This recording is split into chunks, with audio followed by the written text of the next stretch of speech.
Sir, how are you? Good. How are you guys? Pretty good. Should I just jump into last Friday? Should I just do that? Everybody who watched that, which was another Norfolk cluster, trying to figure out who could look at it, who can't stream it. It's crazy. Anyway, you guys appear, and you're there to talk about, we hope, something of substance in the Aidan Carney matter with these two pending charges that still are hanging out there for witness intimidation. New judge. Give me your visceral reaction to him. I don't know if you've had history with him or not, but what do you think about Judge BZ? No history, just, not a Massachusetts lawyer. So, but like anyone else, you put feelers out, you ask the Massachusetts people, what do you know about this guy? And all feedback was good, to be honest with you. It was very, very good. And I think that was borne out in the proceeding. I thought he was efficient. I thought he ran a good proceeding. He put the conflicts issues out there front and center, and I had an agenda. It was clear. I have no complaints, and I think it's just good that we have a judge as opposed to the problem we've had in this case. It's a complex case. There's just so much going on. It just gets shuffled every couple of months, and it's really hard to keep up. And, we have a judge. It's fine. And, we get to go to Boston instead of Dedham. So that's a win, too.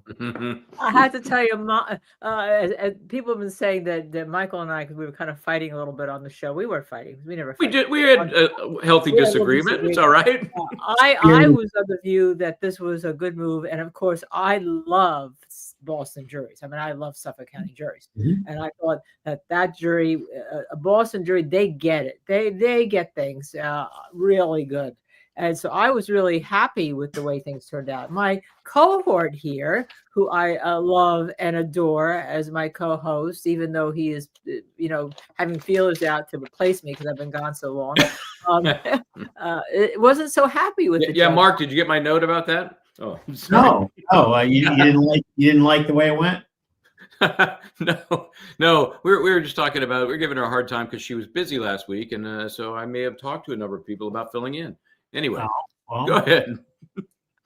No, look, there's no complaints. It's fine.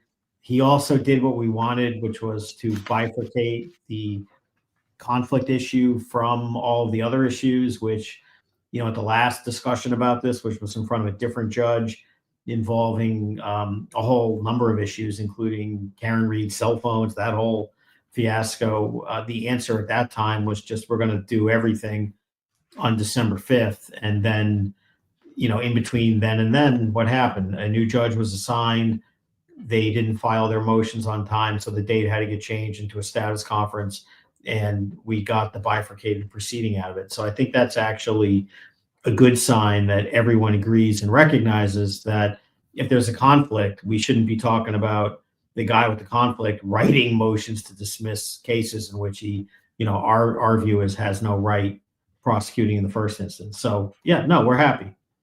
Even if he does write them in the royal we, in terms of looking at his papers.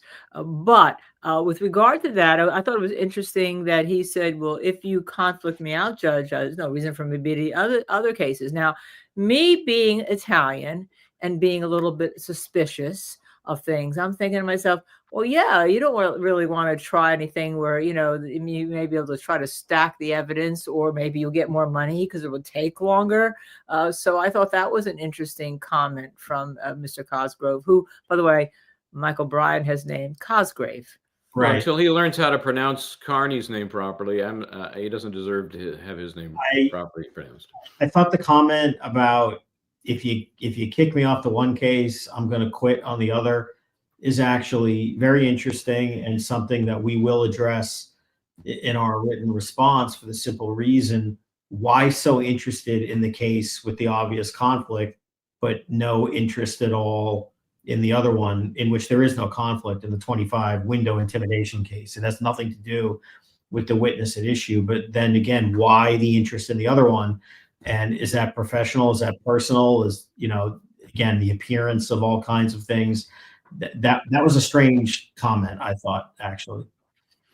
There was a moment in the hearing, speaking of Cosgrave, when he started talking about some of the discovery and attributed to you some of the material that he had just received, which hopefully will get to you at some point. And I could see there was that moment you're like, you're letting it all play out, but clearly you caught him in this confusion, and it took him a while before he recentered. He did correct himself. Yeah, he did. He did finally catch himself.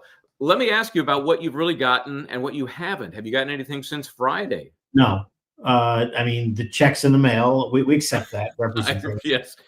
The mail hasn't arrived yet, apparently, though. So we don't have anything new since Friday. But, the problem that we raised is that, the system, as you know, can't function if you can't rely on the good faith of the prosecution to fulfill its obligations.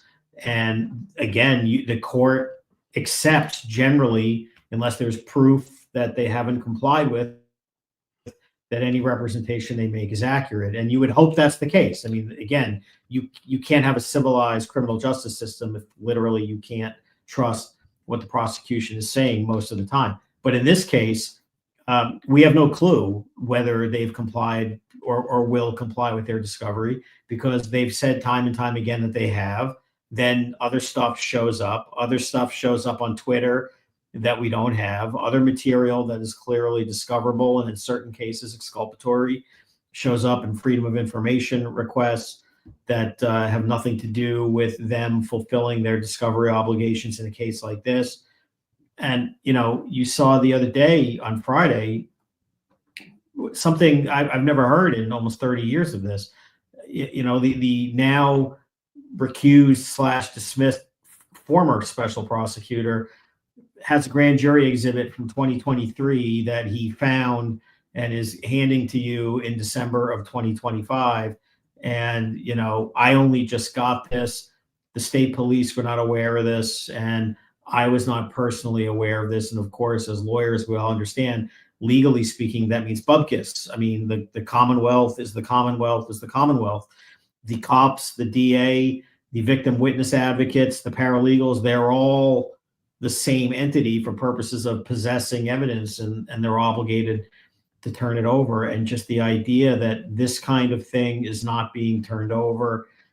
One of the other things that was referenced, I think you heard the other day, there's allegations and there's testimony to the effect that there are all kinds of harassing messages that are attributed to a certain person, defendant, who allegedly either harassed or had other people on his behalf or people aligned with him harass their most important witness in Facebook messages, which were allegedly disclosed to the DA. I mean, that's in testimony. The idea that it was actually disclosed, and that testimony would have occurred sometime in 2023. It's now the last month of 2025, and we don't have any of that. If it exists, I mean, whether that's truthful testimony or not is part of the problem. That needs to be determined. But in any event, you'd think that a prosecutor would pay more attention to something like that and be concerned about, A, why wasn't this disclosed if it's obviously discoverable and important, and B, perhaps more importantly, if it doesn't exist and it wasn't disclosed and there's testimony from their witness under oath saying, I received it and disclosed it, what does that tell you about that testimony? That's troubling for other reasons, and that would be Giglio material, which is the same thing as Brady material anyway. So we just want what we're entitled to, and frankly have no confidence that they've turned over everything they're supposed to. Yeah, how could you? Yeah. Well, going back to Michael's comment here about just the judge, because I do think, I mean, you've been very talking good about the judge, and I think he seemed very fair. But I go back to Cosgrove, and when you talk about relying on him, if this man, and I think he pronounces Aiden's name wrong purposely after the judge specifically asked Aiden, how do you pronounce your name, right? And I love judges who do that to both our clients and for us, right? Because how many times do our names get pronounced? Sign of respect, fairness. A sign of respect. There you go with the issue of respect. So then he again in my view, purposely mispronounces the aide's name as Kearney rather than Carney. And I think that is a true sign of disrespect, and also how he plans to disrespect him in this proceeding that you have going on, that you can't seem to get your teeth into, because you haven't had a judge that would be fair to the defense. And then we're still sitting out there with Cosgrove and Judge Krupp. So talk about that interplay.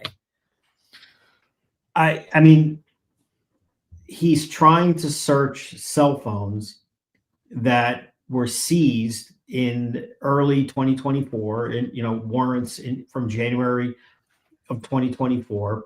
Though the probable cause affidavit to seize the warrants, but not search them, which is bizarre.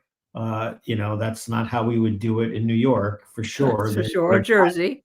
Yeah, I mean, they would have gotten the authority to do both. Taint team issues aside, understanding there could be privileged communications and all that. But in any event, they seized these phones in January of 2024. The probable cause affidavit is prepared by Tully, and it's primarily based on two major informants. And this is all public record. I mean, actually, Cosgrove has filed this, and this has been discussed. But one of those two major sources of probable cause for Tully is the witness who is suing Cosgrove and Tully. Okay, she is probably anywhere from, off the top of my head, 8 to 10 large paragraphs of alleged facts which support probable cause to believe that Karen Reed's cell phones would contain evidence of her and Aidan Carney, committing conspiracy to commit witness intimidation, whatever. So they took possession of those phones in January of 2024. They inexplicably never sought a warrant to search the phones when they seized them. Then in March of 2024, Mello went before the grand jury and sought to indict Karen and Aidan together for conspiracy without the phones. So they rushed to get the phones, but they apparently were not so important that they needed to get them for the grand jury. So they ran to the grand jury in March of 2024, which everybody knows returned a no bill, which is extraordinarily rare, particularly where a defendant doesn't testify, and particularly where the two targets are respectively under indictment for murder and witness intimidation. So they didn't do that. So it begs the question, why run out to get the phones, not even seize them, and run to the grand jury? And I think this is where the bad faith comes into play. And, it'll be interesting to see if Karen's legal team, this is more their battle than ours, gets into the bad faith of the request now. It's pretty obvious they ran to the grand jury in March of 2024 because her trial was starting April 1st of 2024. And they didn't want to wait, and it would take time. And they wanted to bang her with an indictment right before her trial. Lots of news, potentially revoke her bail, but either way, get it out in the press that this was going on. I mean, I think it was clearly a rush to indict, to gain a kind of dirty advantage in her murder trial. And so nothing happened. The grand jury declined to indict. She goes to trial twice, is acquitted, in my view, twice. And then after the trial, the now new special prosecutor says, well, I think I'll search the phones and demonstrate the existence of a conspiracy to commit witness intimidation of witnesses who testified twice at trial that the jury rejected twice.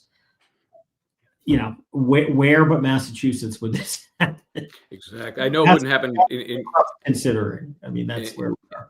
In You California. can't have, to me, you happen. can't, yeah, and you can't have any more bad faith to me than you have here. The fly in the ointment is Judge Krupp, who signed the original search warrant for the phones, knowing that the trial was coming up. That's what bothers me, because I don't trust the system. Now, I know you guys are very good. I know Aiden's representing so incredibly well by you and Mr. Bredel, but I just don't trust anybody up there. But I think they may have a little bit more of a problem.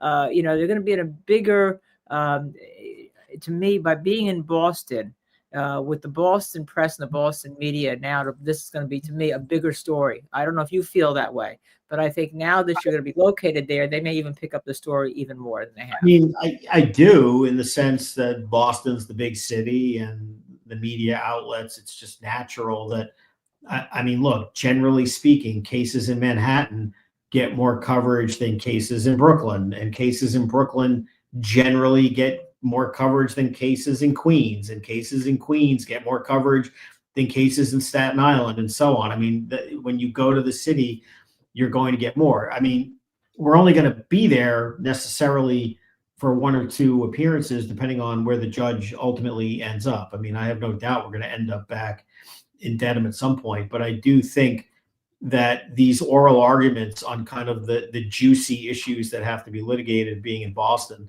yeah, I think that's a good thing. And I mean, frankly, I just prefer the big city anyway. That's kind of culturally the type of courthouse, the type of environment that I'm more comfortable in than the, like going out deep into the suburbs. Not that Norfolk is that deep into the suburbs, but I mean, I just much prefer the center city and that environment. I think that's better for us.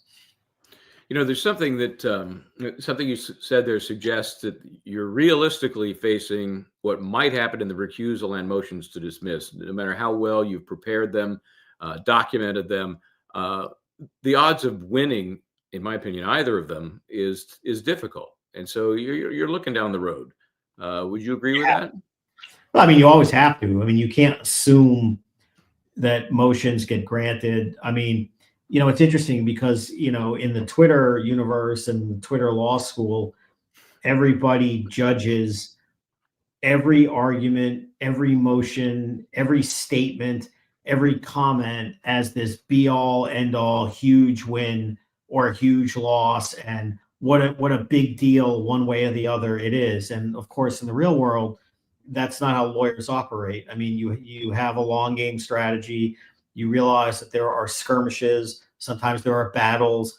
Sometimes there may even be major wars before you get to the big one. And, some issues are bigger than others, but it's not all eggs in basket. Everything goes down. I mean, there is clearly a long-term strategy. And in the event, you don't win this, what are you going to do? Of course, that's all thought out, planned, and in the process of being planned. I mean, look, for us, the motion to dismiss is fascinating, but it's one that never should even be revisited in any event, because we believe the conflict is, I mean, it's off the charts for a number of reasons. And the public confidence in this prosecution, which already is probably pretty low, the idea that it could continue with a prosecutor and lead detective being sued by someone whose name is going to come up, who could be a witness for either side in this matter, when you already have a situation where the DA's office itself had to be recused because of a conflict. The first special prosecutor had to be kicked off because of making himself a witness, having another form of conflict. And now you go to this, you have the state police that are involved. They have an egregious conflict. They should have been recused immediately in this case. I mean, these are the very people that are investigating this case who are criticized and called corrupt in the Karen Reed case. And that's what led to the investigation to the witness intimidation case against our client. So, I mean, the conflicts in this case couldn't be more obvious. They couldn't be more suffocating. And there comes a point where it is being raised pre-trial, which is a big distinction from, on appeal, where on appeal, you'd have to demonstrate actual prejudice and does it impact the outcome of the case. But when it's brought to the court's attention pre-trial and there's an appearance of a conflict that, is really not waivable, it could impact the defendant's rights, and there's a clear break in the interests of the government, the Commonwealth, which is to pursue justice, whatever that means in any given case, and a personal prosecutor who has been embarrassed, is being sued, and has an interest in destroying someone that he called as a prosecution witness just a few months ago in another trial and vouched for her credibility. It's just it's absurd. It really is the kind of thing where you ought to just step away and just bring in somebody new, assuming they're willing to do that. But the idea that they're defending this conflict so with such fight, given what it is, I mean, you're being sued. The lead detective is being sued. The lead detective is going to testify. The lead detective is going to have his credibility attacked about a number of things, including his conduct with the witness who is suing you. It's going to come out that she is suing the lead detective. You then are going to defend the credibility of the lead detective. Ought the jury not have the right to know that maybe the reason you're doing that is because you're getting sued too, my man? Mm-hmm. Now, Yeah, obviously, the jury should not hear that because none of this should be before the jury because the conflict is so obvious. But if they don't have, if this is not addressed, this is destined to come out, blow up in the middle of trial, and lead to a mistrial, which will be the fault of the prosecution and ought to be the end of the case. But it's so obvious that that's the path this could go down. It just seems that in any sane legal world, the answer is maybe we should find a non-conflicted prosecutor to the extent we can, which is another issue. To the extent that anyone would take this. I mean, you have to, if you have a good attorney or an ethical prosecutor, and you and I both know good attorneys and good ethical prosecutors. We both dealt with them. We both deal with them to this day. No prosecutor would touch this for a number of reasons, not the least of which is, you're charging somebody with witness intimidation. These are all acquittals on the cases in which they were allegedly intimidated. In other words, the guy was right, essentially, factually. You can agree or disagree with his manner, his method, whether he's obnoxious or not. That's all fair. But he espoused an opinion on guilt or innocence. Jury, they don't do guilt or innocence. I get it. They just do, not guilty or guilty. But practically speaking, the jury agreed with him. So you have acquittals. And then what's happened since then? There are lawsuits flying back and forth, and all of the witnesses who were allegedly intimidated have now been sued by Karen Reed for, being involved in their own conspiracy, allegedly to violate her civil rights. In the case of Tully, he's now been sued twice. He's been sued by the witness in our case, and he's been sued by Karen Reed. The prosecutor in our case has been sued. The witnesses against Aiden are allegedly threatening to file their own lawsuits, which, if that's what they want to do, bring it on, go ahead, do whatever. But if they do that, that also gives them more of a motive to falsely, or be biased in his trial. They have a financial motive in seeing him convicted. At what point does some prosecutor say, you know what, you guys go march down to civil court and throw darts at each other? I'm not taking taxpayer money. I'm not wasting important resources on this. You go fight it out. Good luck, Godspeed. But this is not the role of a prosecutor. But here we are. Yeah, here you are. And at some point, I guess the question that Michael Bryant, who's sitting there, is talking about is why doesn't the judge just take home and get rid of all this? That's what he feels, because what you just espoused is so incredible and so ridiculous and so outrageous and so clearly we just want to get you at all cost, Aiden Carney, especially since you've taken us all down. You've taken the Massachusetts State Police down. You've taken the system down. You've exposed corruption. Well, that a judge would say, goodbye, so long, farewells, Commonwealth. At least on January 23rd, as it relates to the conflict part of this, I intend to get my money's worth in espousing all of this. And, we're going to put some of this in writing beforehand and raise some other points in response to the papers that we just got, a couple of hours before the court appearance, opposing the disqualification motion, whatever. That's not something you usually see either, the timing of that. But I will hopefully get our money's worth on putting this all out there on January 23rd, including emphasizing, there is a public interest in having confidence in the system and an appearance of shenanigans being afoot. And this case is the poster child of that, whatever your feelings are about the defendant. Yeah, I mean, there's nobody that gives anybody the benefit of the doubt, from my perspective. And how can they, after what they've seen over the last 2.5 years? It Yeah. just continues to become even more absurd. So let me ask you this: what frustrates you more? Oh boy. These issues with personnel involved, or just the simple fundamental discovery battles on every single thing? Discovery, for the simple reason the discovery issue is a fundamental rot in the DA's office. That is cultural, that is systemic, it's pervasive, it's a problem. I mean, the personalities, those are just the litigants in this case. But, in the limited time that I've been involved in these Massachusetts cases and watching some of the other ones, from what I've seen in the 3 or 4 cases, there is a systemic problem in the Norfolk DA's office related to having a system of ensuring that discovery is provided, having a care in the world that discovery is provided, and when it's not, having a care about how to remedy that and do it so that a defendant gets a fair trial and that they honor all of their constitutional and statutory obligations. I mean, the stuff that goes on there with the discovery, and you can see that it's cultural, okay? And the reason I say that, and this is no disrespect to Cosgrove, but he was a judge. So he is entrenched in that system. And the response the other day was, we have a grand jury exhibit they say they didn't get, but I didn't know, and the state police didn't know, and Mello just fished it out, and here you go. And in what world is that okay? It's not. All that stuff related to Jennifer McCabe, we've asked for that. It's not okay. Even several weeks ago, when the motions were due and a motion for an extension was sought, and as part of that motion, it was represented that Mello claims he found other relevant materials that are important. We still don't have those.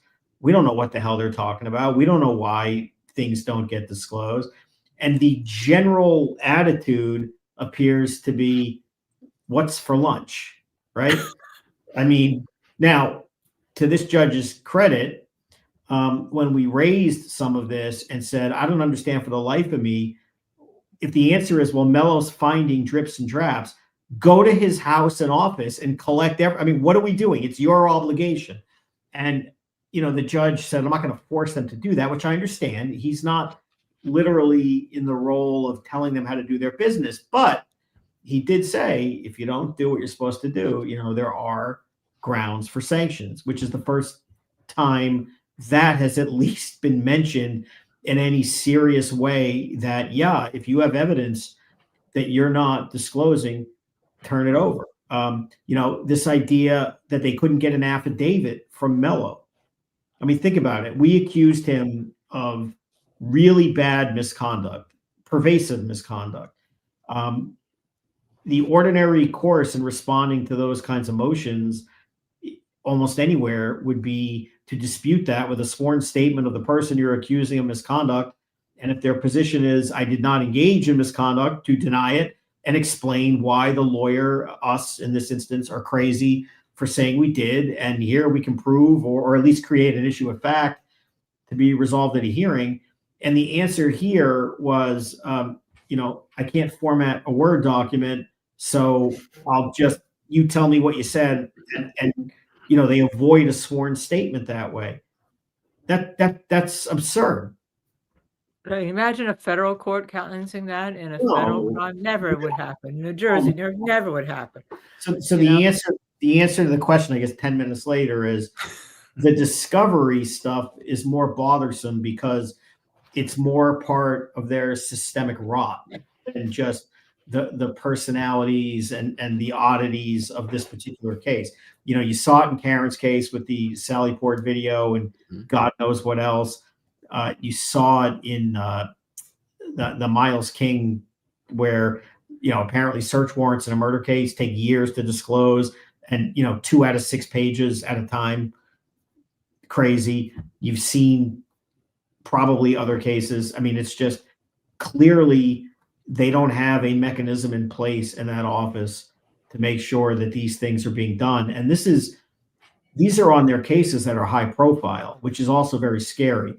These are generally defendants that have very, well-paid, well-established, highly credentialed, skilled lawyers. Obviously, that's the case in Aiden's case. No one's going to dispute that. Thank you.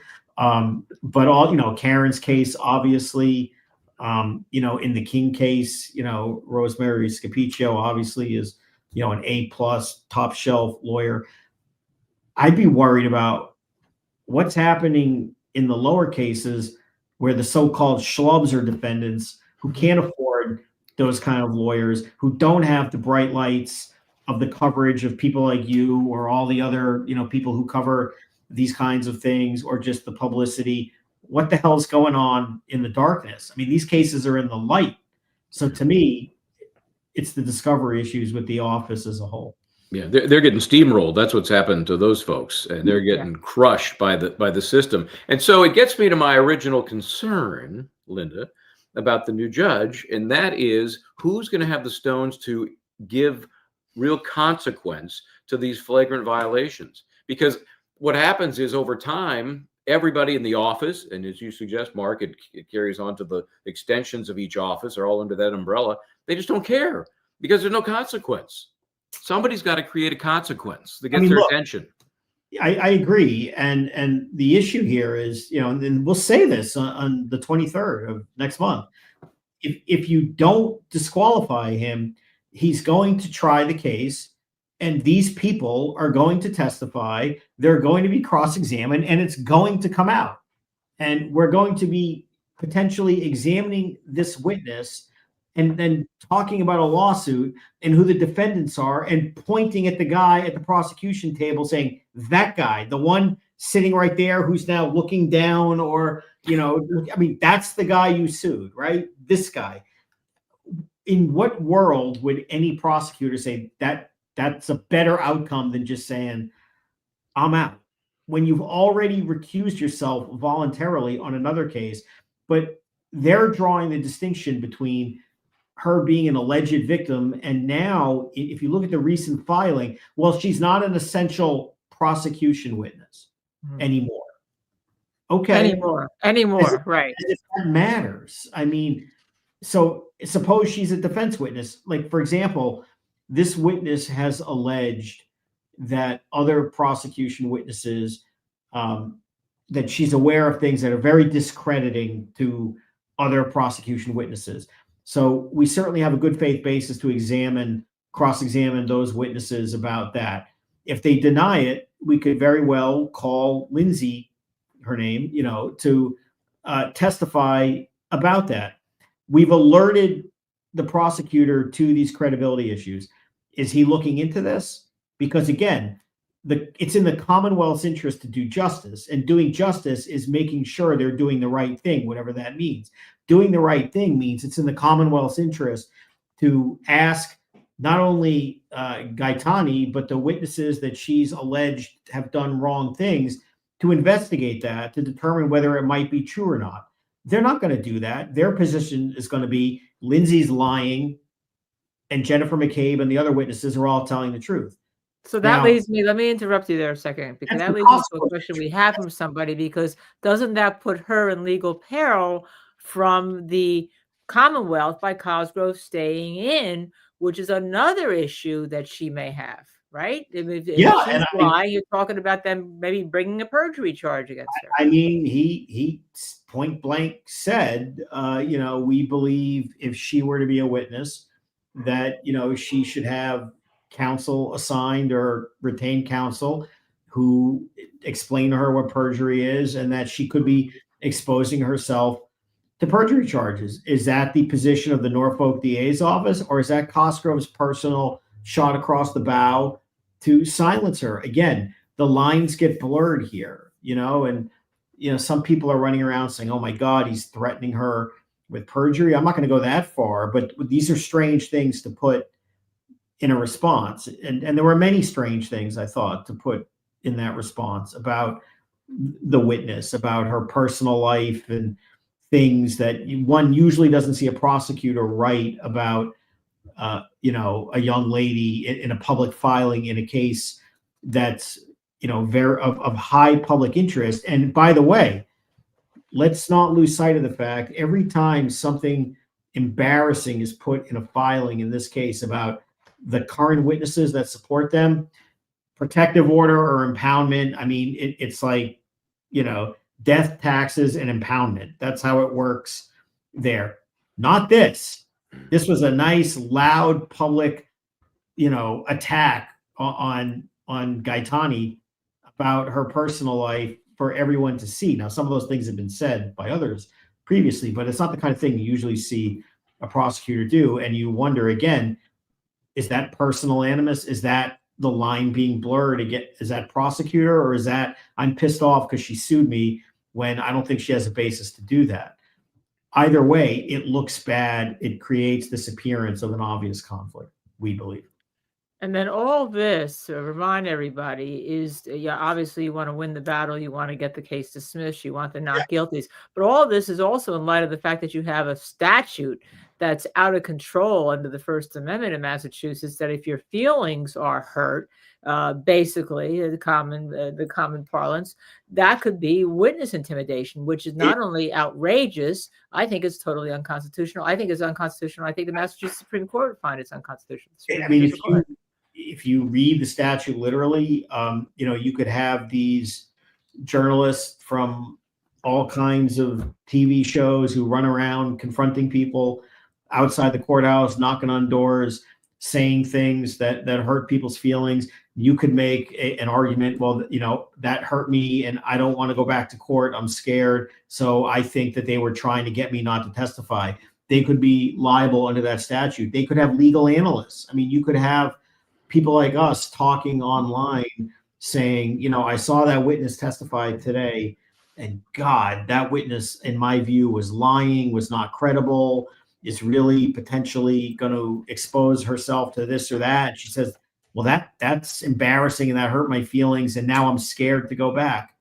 Am I now guilty of witness intimidation because I said that on television? I mean, you could make that argument, as absurd as it is. So, yeah. Everybody at Fox News would be indicted for having a microphone under somebody to try to get a compliment. Everybody at CBS would be indicted for, I'm not picking sides, having a microphone under somebody to make a comment, as you saw in 60 Minutes for many, many years.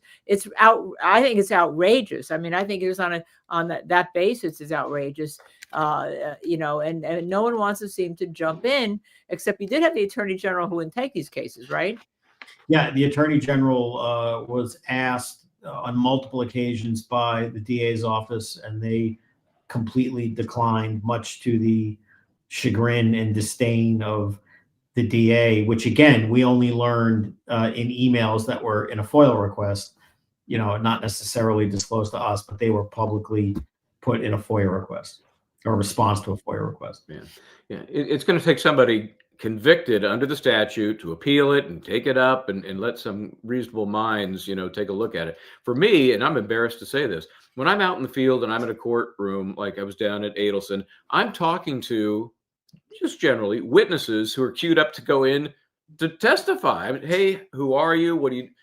I haven't done that when I've been up there in Dedham for this Walsh case we're covering, because in the back of my mind, somebody could say I'm trying to intimidate a witness. We have cataloged probably 24 at least examples of people who were screaming at Karen Reed, her lawyers, during the first trial, the second trial, making all kinds of nasty comments, calling her a murderer or various things, or just saying nasty things, or accusing her of salacious things with other people, and accusing the lawyers of salacious. And the lawyers are covered by the witness intimidation statute, by the way, in Massachusetts. All these salacious details.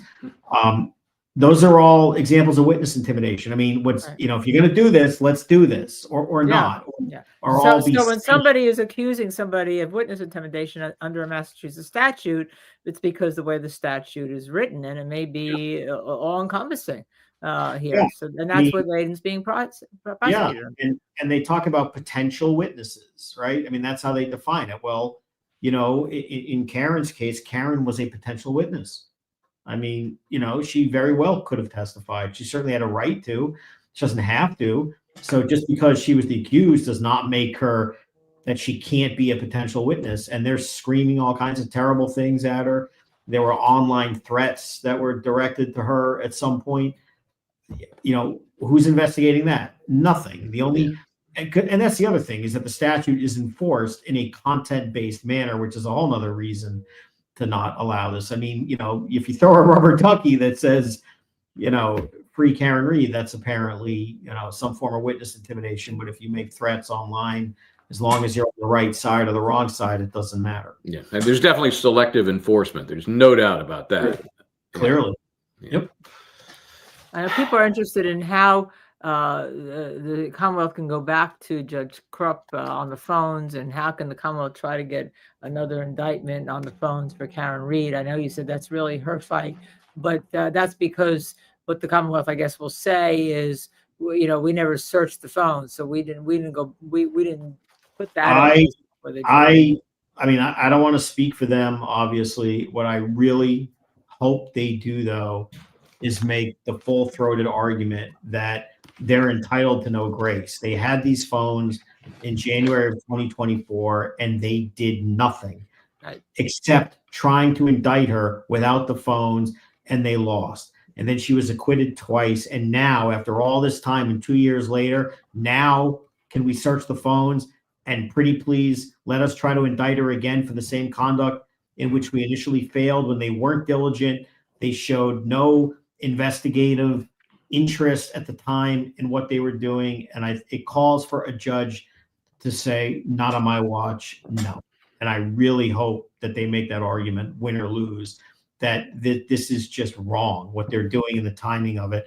And there has to be an end to this. I mean, the problem is they treat these people, Karen, Aiden, whoever, like they're Moby Dick. They just can't stop hunting the great white whale no matter what. I mean, they're obsessed with this. It's frightening. And they have a perfect out. They're all fighting in civil court. Let them have at it. We're done. Where do you think that comes from, Mark? Do you think that's just inbred there because it's family upon family? They grow up in the system, and my dad's a cop, my granddad's a cop, and he's an attorney for the DA. It's so incestuous that they just feel entitled. Yeah, I think again it's the culture of rot, and it starts in the head with Michael Morrissey. He has a horrible culture in that office where they have that embedded unit of detectives. They all hang out. They're all bros, right? Look at the way they all talk to each other. They all go out drinking together. They go to lunch together. They donate money to Morrissey. It's the same cops on the same case, and they become too close and too friendly, and lines get blurred. And that's the corruption. I mean, the corruption, it's not the kind of corruption where somebody's slipping an envelope in a smoke-filled bar. The corruption is that judgment gets clouded because you're covering and biased in favor of friends. And when it turns out that some of these people's friends are also cops and a powerful family, I think the lines blur and it just all blends into one, and you end up with this. And when you have a DA who's been DA for life, he's been in government for far too long. It's time to go, clearly. This is just the way they do it. You just become drunk on power and complacency, and you do it because that's the way we do it. And if you say, well, that's not really a reason, can you explain that? And he says, yeah, because that's the way we do it.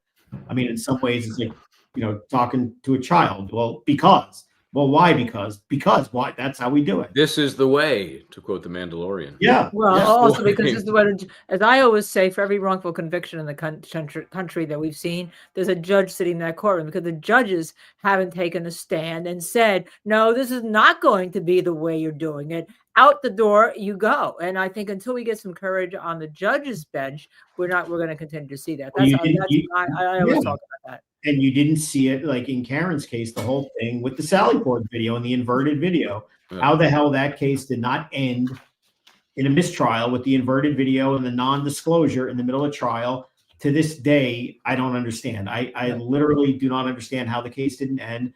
And when they got to the second trial and we found out that the explanation was that all that inverted video or all the whatever video Proctor held it and he just forgot to or suppressed it from Lally for 2 years. Yeah.